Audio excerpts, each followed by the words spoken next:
Hello, everyone. Nathaniel Gavronsky here, and it's that time of year again. Yep, that's right, graduation season. There are hundreds of thousands of young people graduating from high schools and colleges all across the country, getting off to start off that new career, that new path in life. I've had a lot of jobs.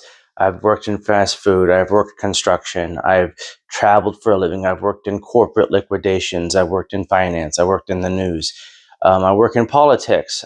Still travel a lot for that. I deal with everyone in every walks of life and through all the types of jobs I've had.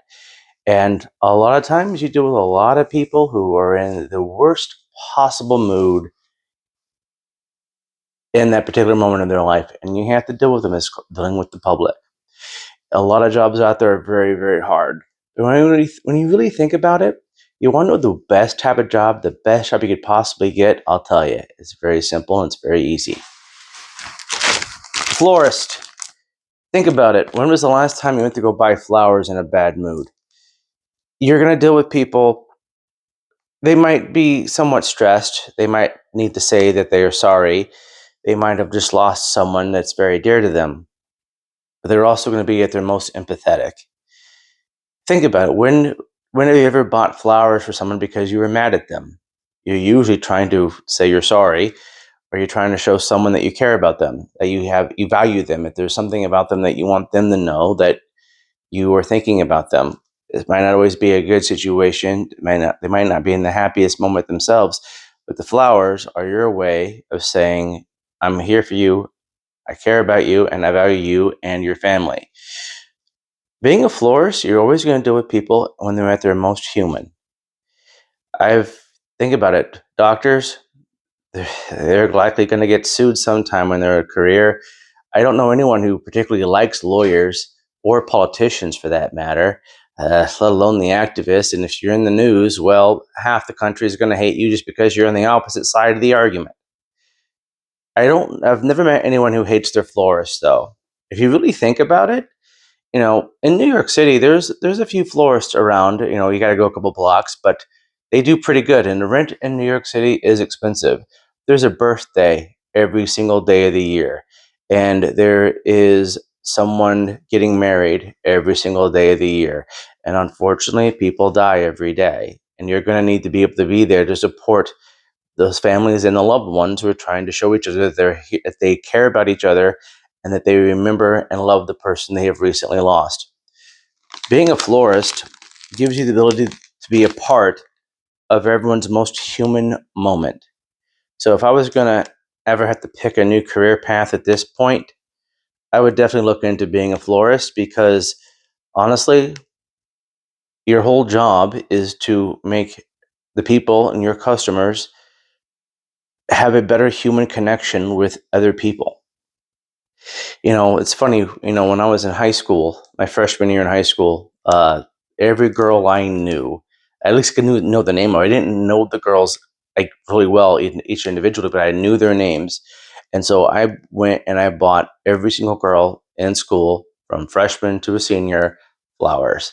Uh, Apparently, this got under some of the guys' skin because they didn't think about doing that even for their own girlfriends. I remember a really funny story when I was coming out of class. I was getting out of class a little early, and I was walking down the hallway, and this girl, I never saw her face, but I knew her boyfriend. Her boyfriend was pinned against the lockers. And she was like, this freshman Nathaniel Gavronsky got all these girls flowers. And the look in his eye, because he knew who I was. I don't really know him all that well, but I knew him. He just looked at me like, don't say a word. Don't mention it. Don't say anything. But I just kept walking. I still to this day don't know who that girl was. Um, but she knew my name. She knew who I was. And I did that every year in high school. Actually, after my freshman year, I got the yearbook out and I made sure I got every single girl, every single one I could find. Boyfriend, single, whatever. They all got flowers. Everyone was equal.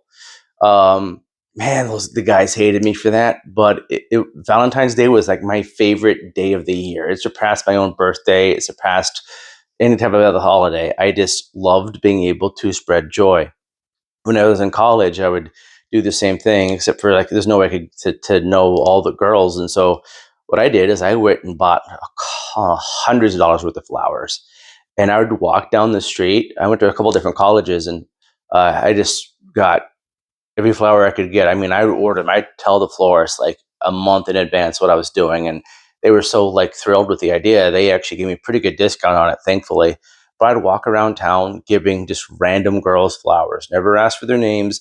Never gave them mine. Never asked for a phone number. I was going into businesses and restaurants and bars and handing any girl I saw, a bartender, a waitress, a manager, um, these flowers until I ran out. I would do this literally all day long on Valentine's Day. Would even get some of my professors, the female ones, flowers, drop them off early in the morning, and explain to them what I was doing and why I probably wouldn't be in class, and they all thought it was great. So there's a way of doing something special for someone, and it's not just Valentine's Day. Like I said, there's all those birthdays and weddings, but uh, in the bigger cities, International Women's Day is really popular because a lot of people are from different places around the planet that they celebrate that holiday. But it's making strides throughout even small towns across the country as well. And so you're seeing all these March 8th is becoming a big day for flowers as well. So you have graduations, you have birthdays, Valentine's Day, International Women's Day. There's always an occasion for flowers. And if you're looking for a career, you're looking for, a path forward that you're going to deal with people at their most human moment, check out being a florist. I don't know how you go to school for it. I don't know how you get into it, but I would maybe go and ask if you can be their intern, because there's probably no better career on this earth right now than being a florist, because you get to spread warmth and empathy every single day of the year. So that's my two bit on career advice from someone who's done hundreds of jobs: customer service, phone representative, customer service representative on the phone, all kinds of non-fun stuff. But I can imagine being a florist would be the best possible job, and I think you should look into it.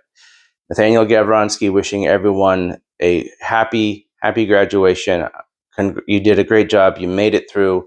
Uh, Good luck, Godspeed, and uh, remember to be a little bit more human to everyone that you encounter, because everyone needs a little bit of empathy from time to time. Thank you very much, and have a wonderful night.